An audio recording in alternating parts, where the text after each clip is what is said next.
I'm going to show you how to make a loaf of sourdough bread. First of all, we need a bowl and a set of scales. I prefer to use a Danish whisk.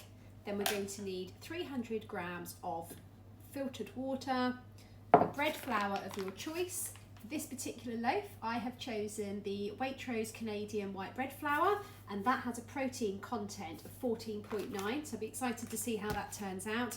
Some salt and also your active starter. If you don't have an active starter, I do have lots of videos on that, so you may want to go and check those out before you come back to making your sourdough itself.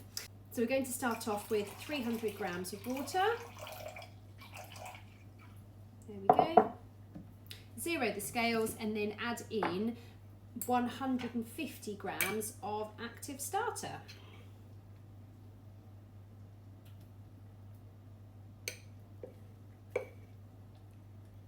This particular starter was fed at a ratio of 1 to 11 to 11, which meant it was 10 grams of starter with 110 grams of flour and 110 grams of water. So I've got my starter left in the jar there, ready for feeding again this evening. I just need to mix these two together. The Danish whisk is really helpful at mixing these together, so it is advisable, but you can just use a normal wooden spoon or even use your hands, as some people use. This just mixes it together particularly nicely. So there we go, that's all incorporated now. So we zero the scales again, and then at this point we add in 500 grams of flour.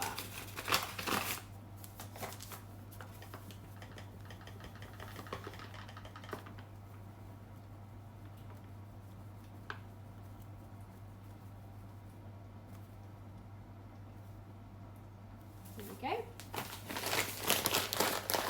And then zero the scales again and add in 10 grams of salt.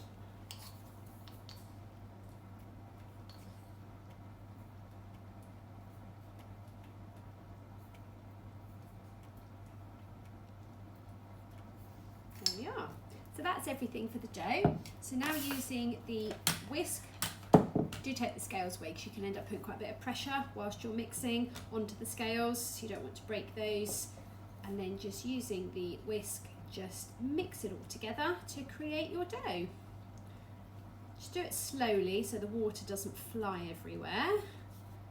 And depending on the flour that you've used and also how much water you've added and how active your starter is and stuff, will change what the dough looks like. This flour does create a really, really nice dough.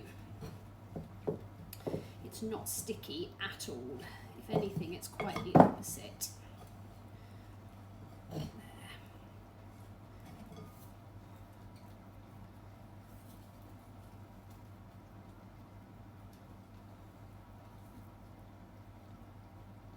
Using a higher protein flour does bring the dough together better, and as you can see, it's not particularly sticky at all. So there we have it. So we're going to leave this on the side now for half an hour, for 30 minutes, and then we're going to come back 30 minutes 4 times to do the stretch and folds with this. And I just have one of these to cover it up and leave that on the side just like that. It's been 30 minutes and the dough's been sitting on the side. I've wet my hands just because it does make it easier to handle the dough, and we want to handle it as minimally as possible. So I'm just going to do 4 stretch and folds. So basically, you lift it from the side, give it a bit of a stretch, fold it back on itself, turn it round a quarter, do it again, turn it another quarter, do it again, give it a bit of a wiggle. What you want to do is see the stretch in the dough, fold it back on itself, and then the 4th one. So you just work your way around the dough, and as you're doing it, you're sort of creating a bit of a ball of dough there. That's it. And then we do that 3 more times, half an hour apart. Onto the second stretch and folds, you'll start to see that the dough will start changing a little bit. So again, wet your hands and just go round and do this 4 times. The dough starts to come together a bit more and you start to get this kind of glossy look on the top as well. that's it, 4 times round, cover it up and then come back in 30 minutes. We're back for the third set of stretch and folds. So as you can see, it's definitely got like a sort of more glossy look to it, and it's definitely looking a little bit more together. So we just go around the bowl again 4 times, just giving it a stretch and then folding it over. And the last one. And that's the third set done. We're back for the last round of the stretch and fold, and as you can see, it's definitely changing shape and coming together more. So we're just going to do exactly the same and just stretch it and fold it.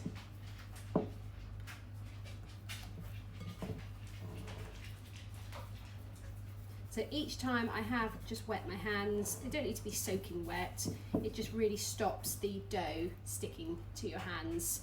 Especially if you're using a higher hydration and the dough's really sticky, having wet hands really helps. So that's it, the dough's in there, it's going to finish its bulk fermentation now. I'm just going to take the temperature of the dough just to see where we're at with it. Top tip is put this under water as well.